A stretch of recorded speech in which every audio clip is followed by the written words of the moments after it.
suite. Midi 13h. Débat première. Pierre-Yves Megens. Bienvenue si vous nous rejoignez. On pose la question aujourd'hui dans Débat première. Facebook allié des extrémistes, point d'interrogation. Avec le succès électoral, les réseaux sociaux sembleraient devenus les meilleurs alliés des extrémistes de tous bords. Les réseaux encourageraient-ils la radicalité ou du moins une vraie polarisation des débats, une simplification même parfois des questions de société qui sont pourtant très complexes? Est-il devenu un réel danger pour la démocratie? C'est notre débat du jour en collaboration avec Le Vif, comme tous les lundis. Et justement, nous sommes avec Mélanie Gelkens. Bonjour. Bonjour. Vous êtes journaliste au Vif, c'est vous qui signez ce dossier paru cette semaine. On est aussi avec Sandrine Roginski. Bonjour. Bonjour. Vous êtes professeur de communication à l'UCL Mons et Émilien Polis est avec nous aussi. Bonjour.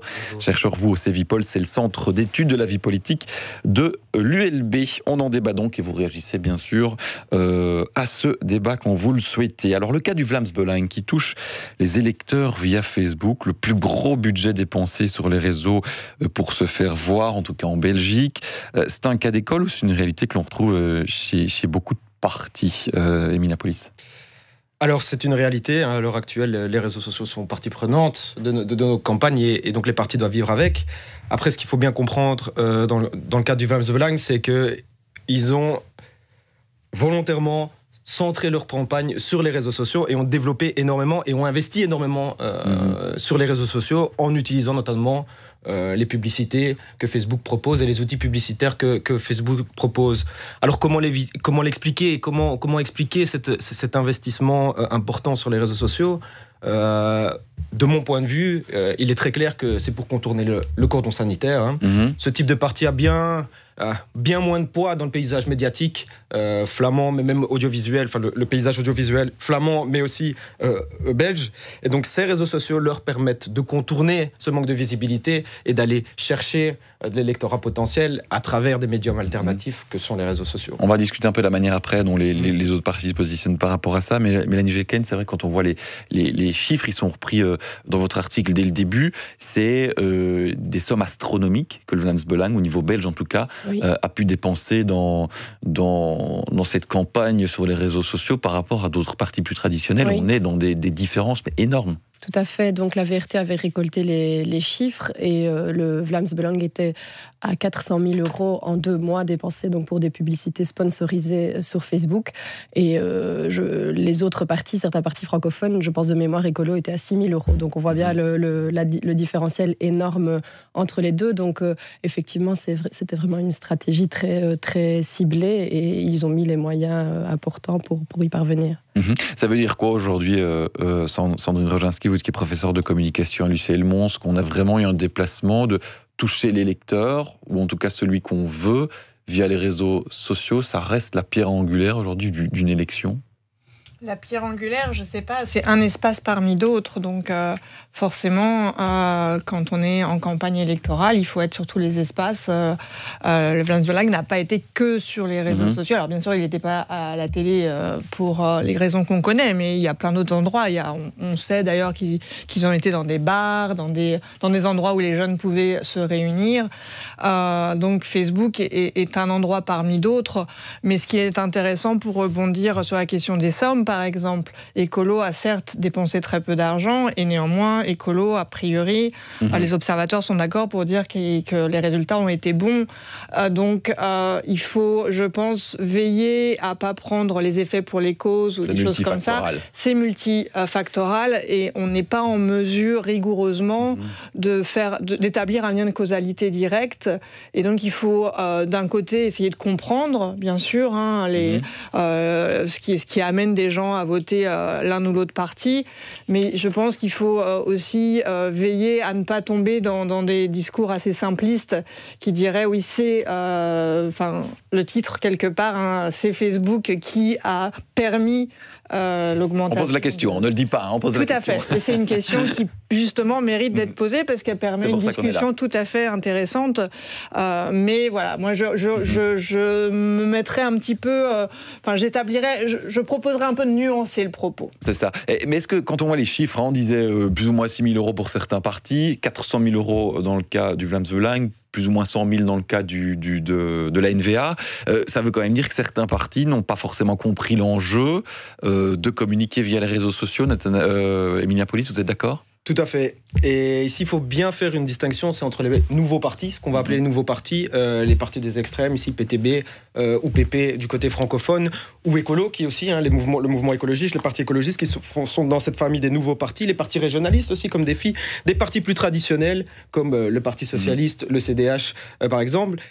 Très clairement, il semble que tous ces nouveaux partis ont vite compris l'utilité des réseaux sociaux pour essayer de toucher leur électorat, ce qui est le moins le cas pour les partis traditionnels. Et si on regarde comme ça l'écart d'argent dépensé en fonction des partis, vous vous rendez bien compte que les partis traditionnels essayent de refaire le retard sur les nouveaux partis. Et de ce point de vue-là, vraiment, les chiffres sont très parlants.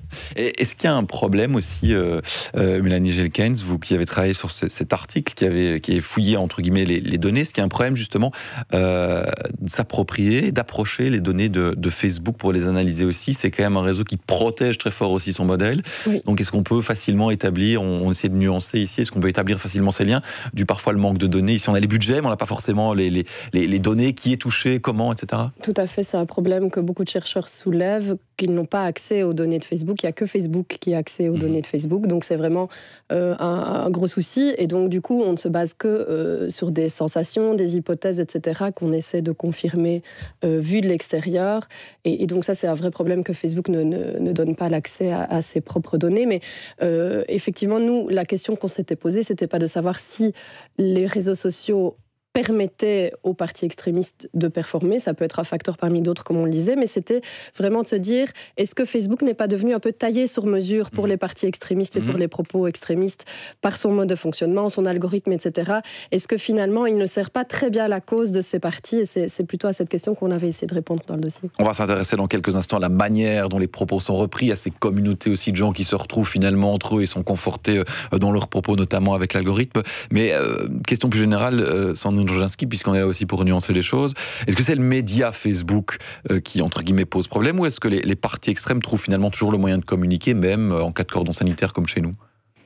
La question est complexe et quelque part, c'est une réponse de Normande que je vais faire, mais c'est un petit peu les deux.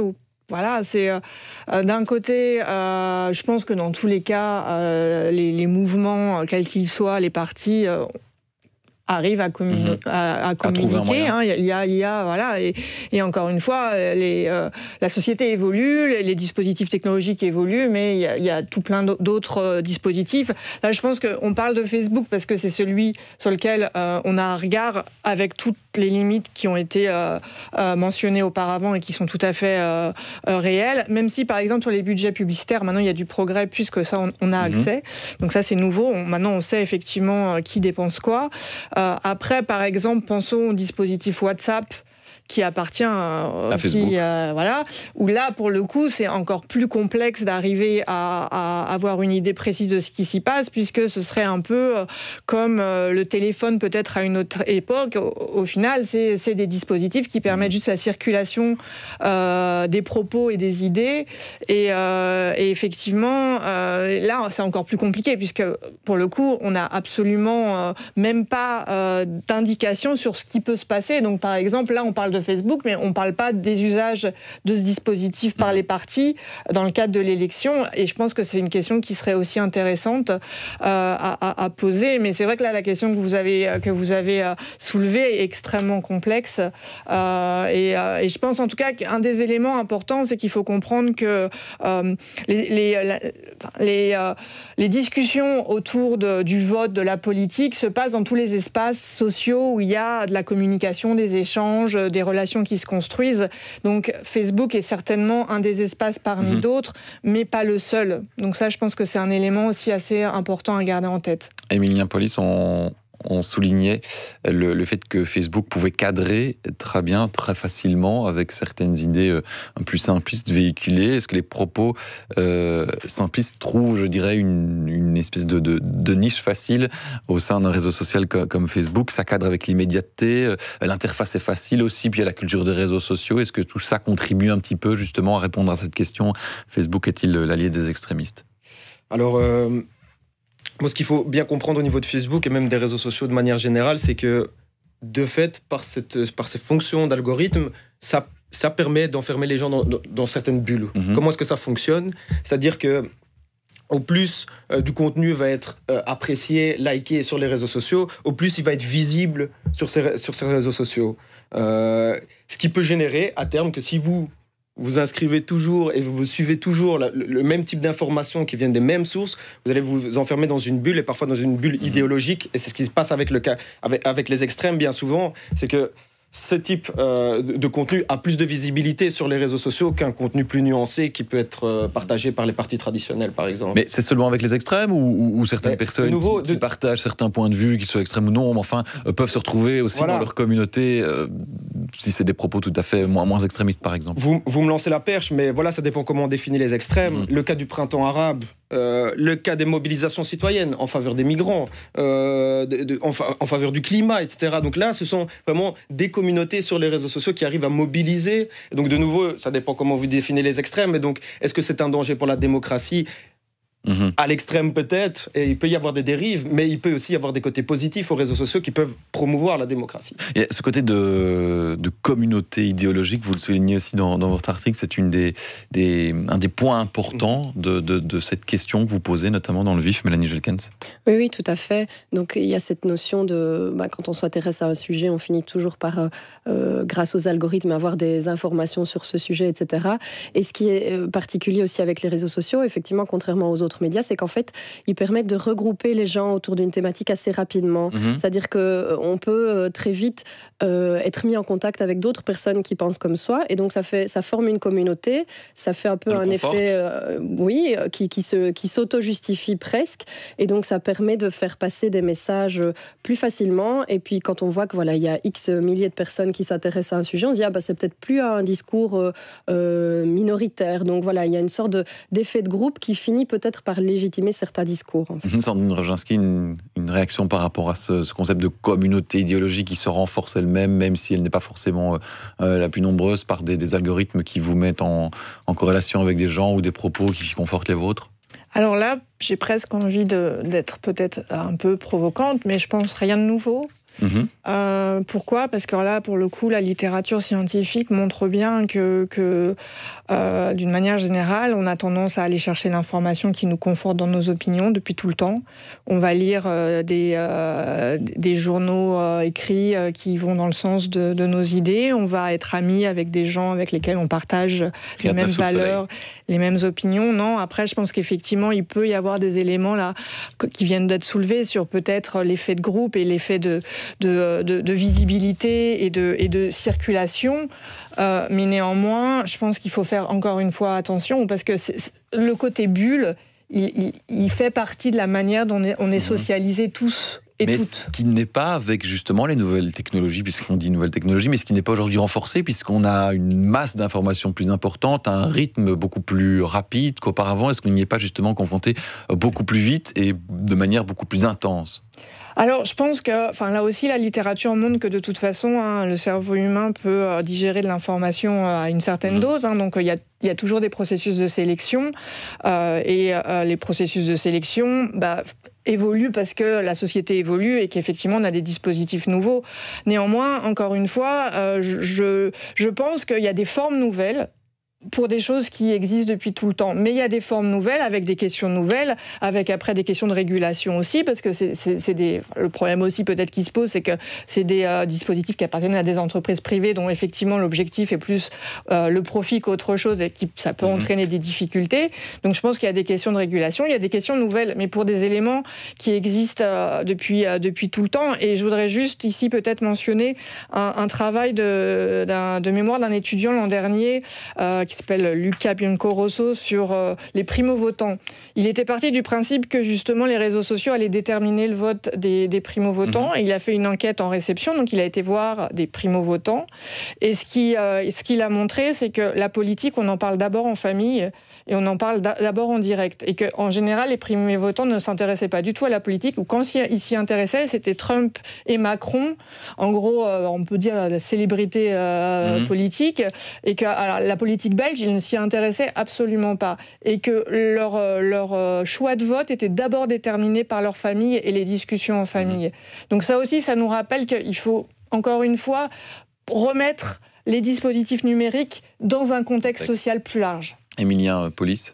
Oui, j'adhère totalement à ce que ma collègue avance. Et il y a un terme générique pour appeler ça, on parle d'homophilie. Donc c'est ce phénomène qui se ressemble, s'assemble.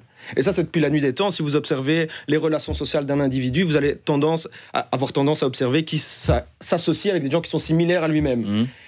Les réseaux sociaux contribuent à ça et accentue de manière, le renforce parfois, et ça on peut pas le nier. Après, de pouvoir le mesurer, il semble d'avoir quelque chose d'exponentiel quand même avec les réseaux sociaux, mais c'est difficile à mesurer. Mais donc c'est vraiment une logique qu'on trouve vous aussi en dehors de l'internet et en dehors de cette sphère en ligne et qu'on peut observer dans les réseaux interpersonnels des individus de manière générale. Et juste, si je puis me permettre, pour ajouter là-dessus, ce qui se passe sur les réseaux sociaux aussi, c'est qu'il y a une donne économique qui rentre en jeu, et c'est cette économie de l'attention. Donc on veut du clic et on veut attirer, et donc parfois des communautés qui sont peut-être minoritaires une fois qu'elles se lancent, grâce à la logique des réseaux sociaux, vont passer majoritaire par les fonctions d'algorithme, par les fonctions de visibilité, par une certaine stratégie en vue de mettre plus en valeur certains posts que d'autres. Mais donc voilà, il y a tout un aspect économique aussi qui fait que cette homophilie, en fait, elle s'accentue sur les réseaux sociaux, et surtout on va jouer dessus, et on va essayer d'aller, et surtout politiquement, on va essayer de créer ces communautés et d'atteindre des communautés via les réseaux sociaux. On va en reparler dans quelques instants. On se retrouve juste après ceci pour continuer ce débat avec nos invités. À tout de suite. Midi 13h. Débat première.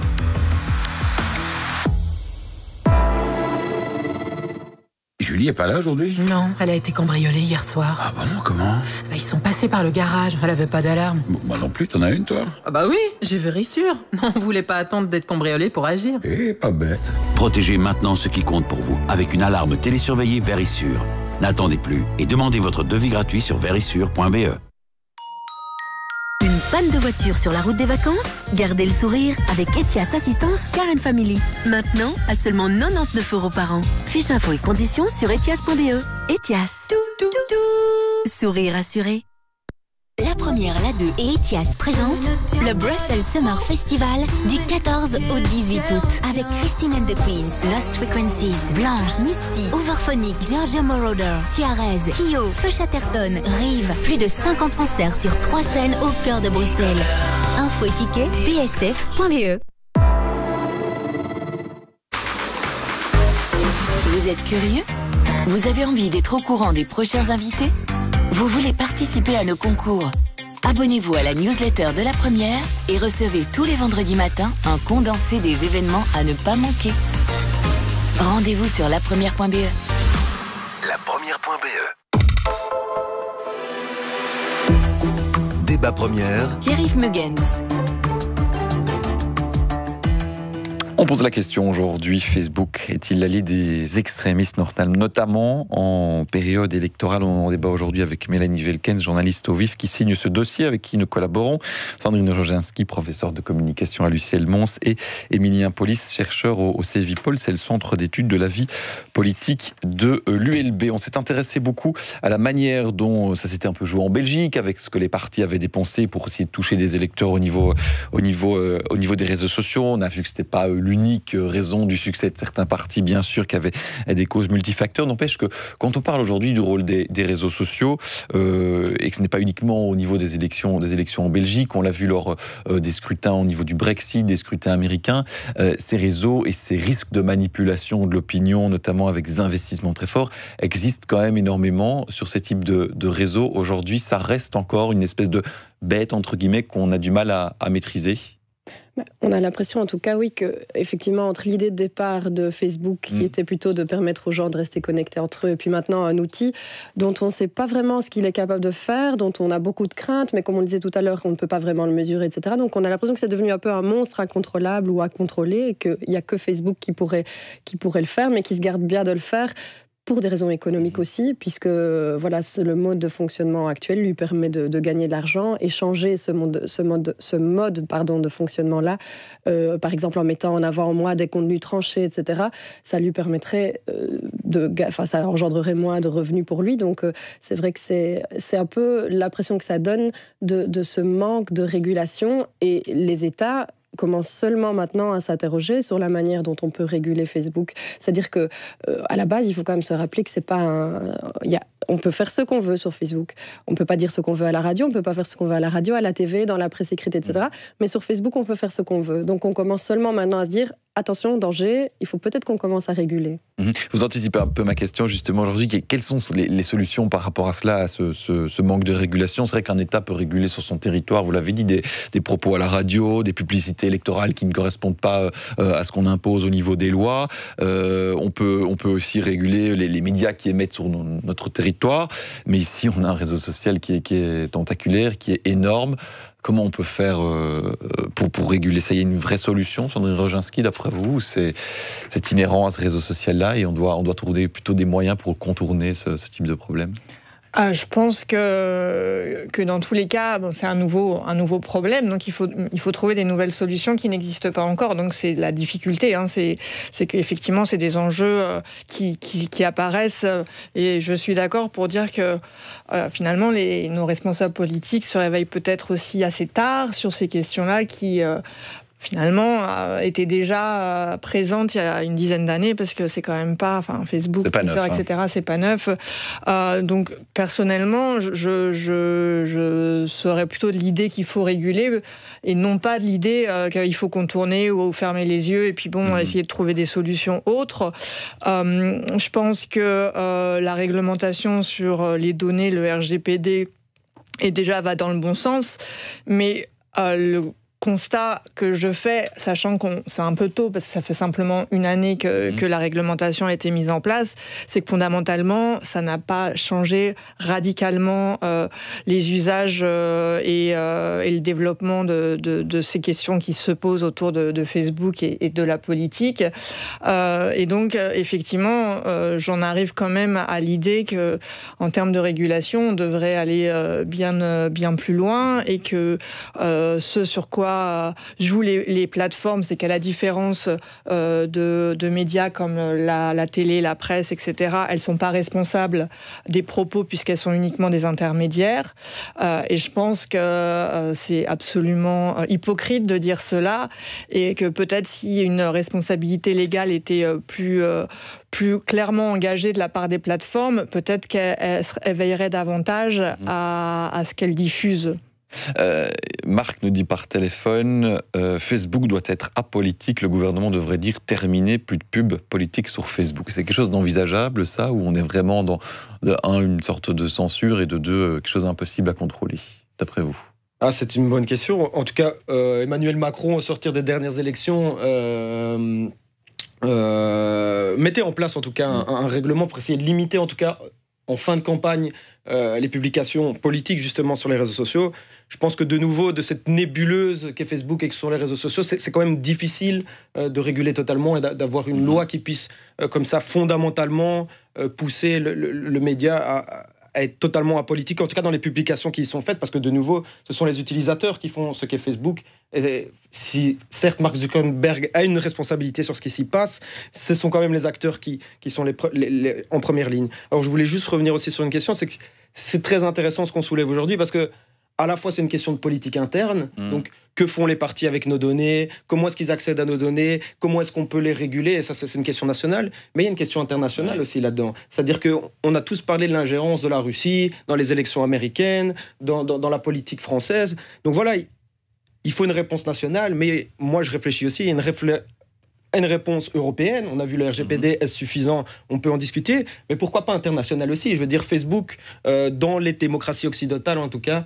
a une omniprésence sur laquelle il va falloir certainement réguler à un moment ou à un autre. Et la commission qui propose d'imposer des amendes à Google, à Facebook, à Twitter, enfin tous ces réseaux sociaux ou d'autres groupes internet qui ne retireraient pas dans X temps les contenus extrémistes de leur plateforme, c'est une des solutions crédibles. Les prendre au portefeuille? Certainement pas suffisant dans tous les cas. Donc, Pourquoi pas essayer? Parce qu'encore une fois, de toute façon, on est un peu aussi dans l'essai-erreur, là, vu que c'est quand même des choses nouvelles. On tâtonne. Exactement. Mais après, il est fort probable que ça ne suffise pas. Et la question aussi, c'est est-ce que les plateformes sont elles-mêmes réellement les mieux placées pour juger ce qui est opportun ou pas? On le voit avec Facebook, l'article dans le Juif le reprend, qui va censurer des choses... Voilà, on peut s'interroger. On censure très rapidement quelque chose, effectivement, à connotation sexuelle ou qui choque Exactement. un petit peu. Ça, on arrive à le retirer très vite. Par contre, des propos haineux ou quoi, qui soient financés ou non, mais enfin, par certaines formations, qu'elles soient politiques ou idéologiques, peu importe, celle-là reste pendant X temps et personne n'y touche. Comment ça se fait? Justement, la question, c'est est-ce que c'est la plateforme qui est la mieux placée pour dire ce qui est OK et ce qui ne l'est pas, quoi. Et donc, à cet égard, pour aussi répondre à la personne qui tout à l'heure faisait valoir que Facebook devrait être apolitique, selon moi, ce n'est pas possible, simplement parce que est-ce que finalement mettre une publicité pour une voiture qui pollue, mettre un tableau pour de Courbet et des choses comme ça, Facebook fait que ces éléments-là deviennent aussi des éléments politiques. Derrière, il y a aussi des éléments politiques. Donc, la politique, c'est pas simplement des partis, c'est aussi tous ces éléments qui participent aussi de la vie politique. Et puis après, comme il était dit, c'est nous aussi. Donc, le fait est qu'on peut limiter le sponsoring, mais à partir du moment où autour de la table, par exemple, on produit un message et on dit ce qu'on pense sur telle ou telle idée ou telle partie. Est-ce que ça doit être censuré parce qu'on amène de la politique partisane? Ça devient très compliqué. Rapidement pour clôturer, Emilien Police. Voilà, moi je pense que la meilleure réponse à tout ça, c'est au niveau individuel aussi, c'est l'éducation. Et apprendre, on parle beaucoup des primo-votants, de l'influence des réseaux sociaux, etc. Je pense que à l'avenir, pour les futures générations, il va vraiment falloir apprendre à éduquer nos jeunes à l'utilisation des réseaux sociaux, mais pas seulement les plus jeunes aussi. On peut remarquer qu'à l'heure actuelle, pour certaines personnes âgées aussi, c'est une difficulté de trouver sa place sur les réseaux sociaux et de comprendre ce qui s'y passe. Donc voilà, moi le mot de la fin, en tout cas ce que je dirais, c'est vraiment cet aspect aussi éducatif, d'apprendre les citoyens à utiliser les réseaux sociaux à bon escient. C'est ce que nous dit Benoît par téléphone, il faut conscientiser les gens au danger des réseaux, on éduque les gens au libre arbitre, cela est essentiel, nous dit-il. Merci en tout cas d'avoir été avec nous. Mélanie Gelkens, journaliste au vif, Sandrine Roginski, professeur de commu à l'UCL Mons, et Emilien Police, que vous entendiez ici, chercheur au CEVIPOL, le centre d'études de la vie politique de l'ULB. On se retrouve dans quelques instants pour le journal, et puis juste après, Laurent Dehausset, bonjour, il y a un jour dans l'histoire. Bonjour Pierre, avec deux biographies aujourd'hui, celle d'un homme très connu, Cyrano de Bergerac, mais qui était véritablement Savinien de Cyrano de Bergerac, qui a inspiré donc le mythe, la pièce mythique à Edmond Rostand. Et puis en deuxième partie d'émission, on va revenir sur un artiste moins connu, Georges Wasterlin. Il est belge, il est sculpteur, il est peintre ouvrier, mais aussi collaborateur durant la Deuxième Guerre mondiale. On va faire le point tout à l'heure.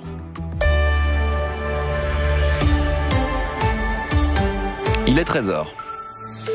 Le journal avec Africa Gordio. Bonjour Africa. Bonjour. Écolo propose d'ouvrir le gouvernement wallon à des ministres indépendants issus de la société civile. Et il bâtit cette future possible alliance de coalition coquelicot. Nous verrons comment la proposition est accueillie par